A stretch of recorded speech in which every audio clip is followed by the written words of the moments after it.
আসসালামু আলাইকুম। আমাদের কাছে আজকে একটি মোবাইল আসছে। মোবাইলটি হলো i97 স্যামসংয়ের মোবাইলটির প্রবলেম হচ্ছে টাচে কাজ করে না। আমরা একটু আগে চালু করে দেখব যে মোবাইলটা আসলে চালু কিনা এবং টাচে কাজ করে কিনা, এটা দেখে নিই।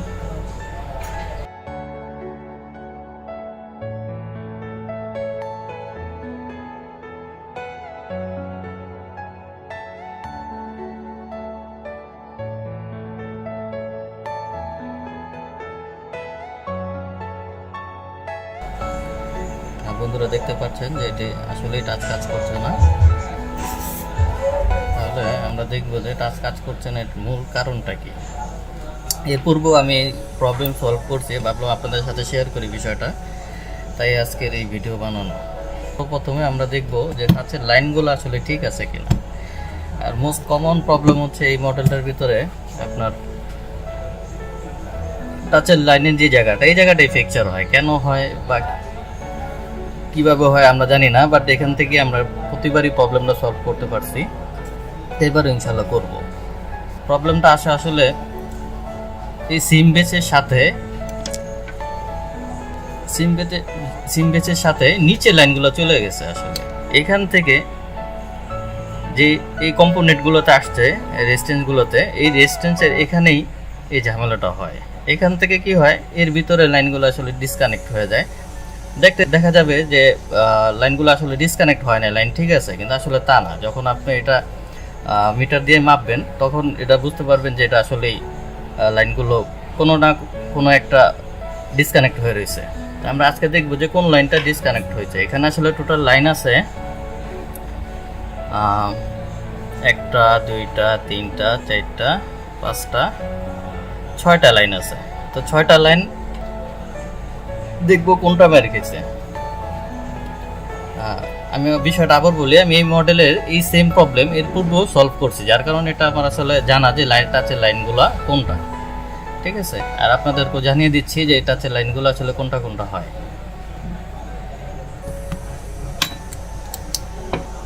মাল্টিমিটারের সাহায্যে দেখবো যে কোন লাইনটা আছে কোনটা নেই।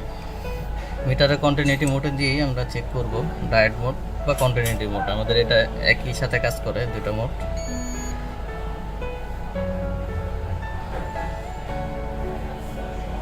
প্রথম লাইনটা আছে আমাদের, দ্বিতীয় লাইনটা শো করতেছে না, তৃতীয়টা আছে, চতুর্থটা আছে, পঞ্চম 5 নাম্বার লাইনটাও আছে। তাহলে আমরা দেখতে পারতেছি 1 2 নাম্বার যে কম্পোনেন্ট রেজিস্ট্যান্সটা, এই রেজিস্ট্যান্সের লাইনটা আসলে নাই। এখন রেজিস্ট্যান্সের লাইনটা আমরা কোথা থেকে পাবো?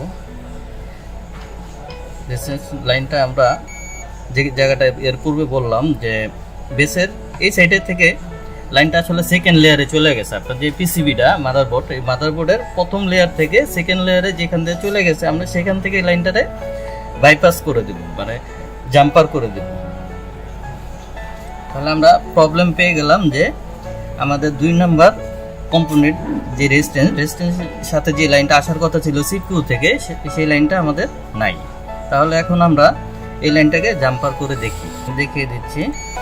2 নাম্বার যে লাইনটা, এই লাইনটা আসলে এই সিম বেসের এই সাইডে গেছে, এখানে লাইনটা আছে। আমি দেখাই দিই আপনাদের, ওরা দেখতে পারতেছেন এখানে লাইনটা কিন্তু আছে, কিন্তু এখান থেকে এই যে রেজিস্ট্যান্সের গোড়া আসার কথা ছিল সেখানে লাইনটা নাই।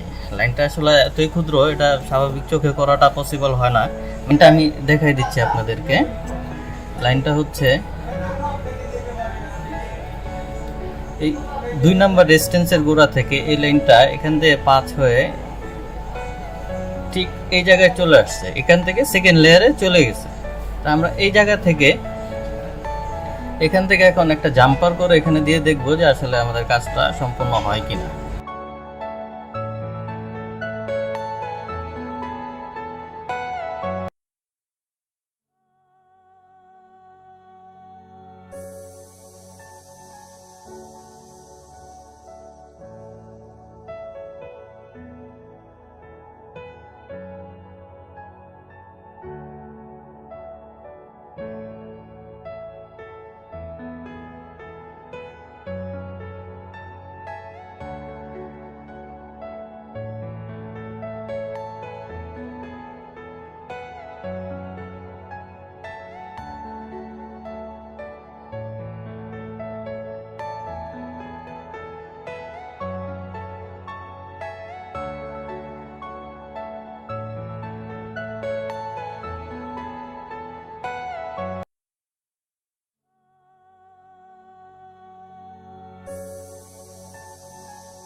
জাম্পারটি হয়ে গেছে কিনা এটা আমরা এখন দেখে নেব।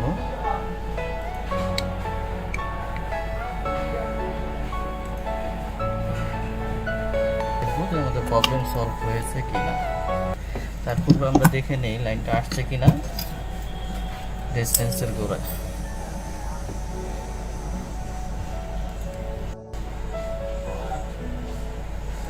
আমাদের লাইনটি চলে আসছে, এখন আমরা অন করে দেখব যে প্রবলেমটি সলভ হয়েছে কিনা।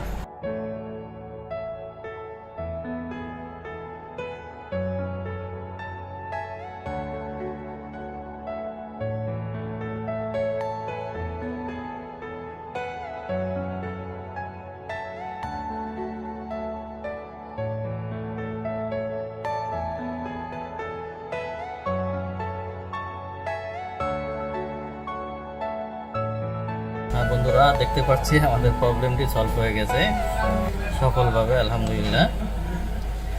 এইভাবে টাচ নট ওয়ার্কিং এর প্রবলেমগুলো সলভ করতে পারেন। আপনি যদি আমাদের চ্যানেলে নতুন হয়ে থাকেন তাহলে আমার চ্যানেলটি সাবস্ক্রাইব করে দিবেন এবং কমেন্ট করে জানাবেন যে আপনাদের কী ধরনের কন্টেন্ট ভালো লাগে, আমাদেরকে অবশ্যই জানাবেন।